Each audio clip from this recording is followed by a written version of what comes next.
when you look at the death care profession, you know, it comes back, I think, just to communication and accessibility.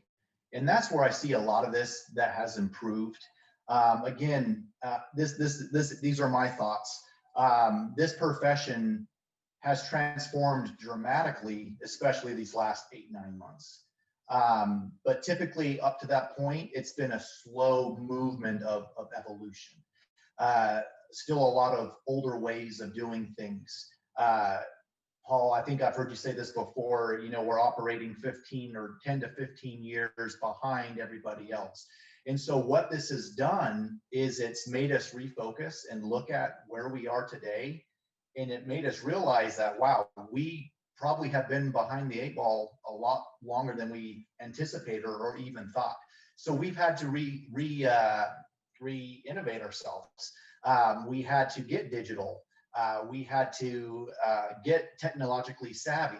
Our funeral homes, it's not just one of us. We all had to as a community, because that's the only way that it would have worked. A lot of times we see different industries come into our profession, and what I'm getting to is we just can't have one person or one company change. It has to be collective. And that's what this has done, because it hit us all at the same time.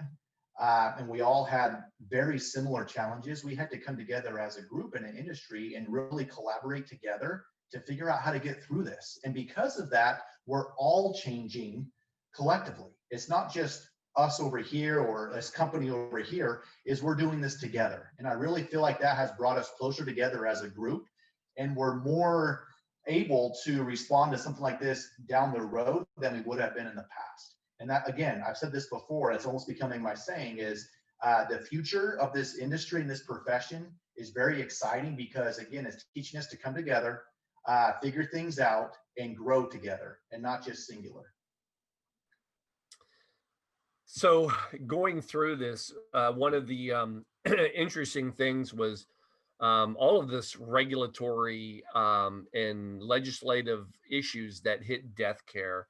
And I know, Cameron, you had mentioned this in other discussions, where it kind of hit everybody a little different, and it still to this day does. I mean, what happens in one community may not be happening in another community, yet to some level there were these broad things that were affecting everybody.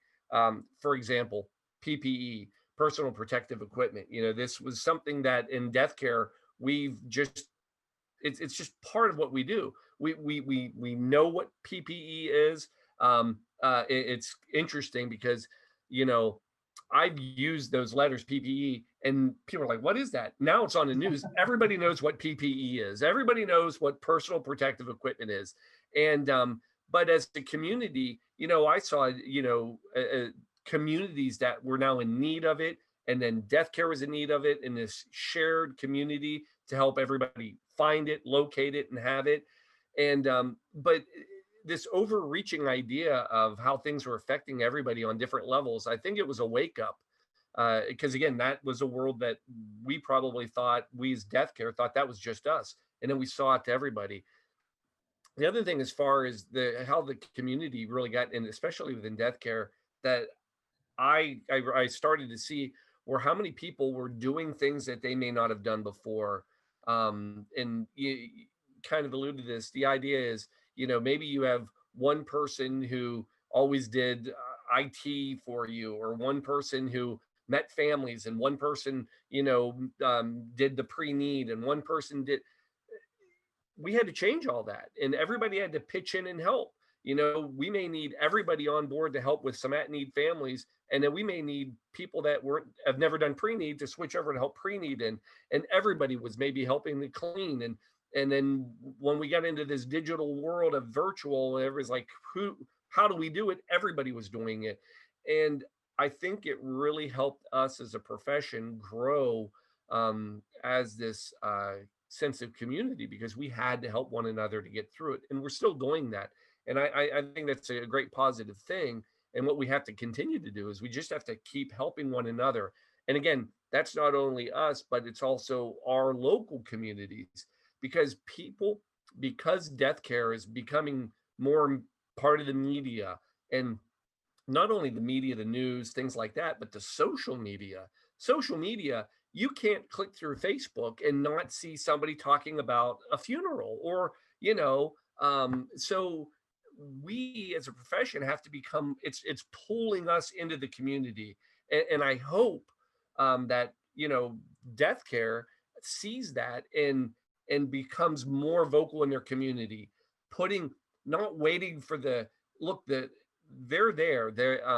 This is giving us a chance to meet the consumer where they are, because they're seeing all the information. Now it's up to us to give them the questions and answers that they're hearing about. And it really is tying communities together.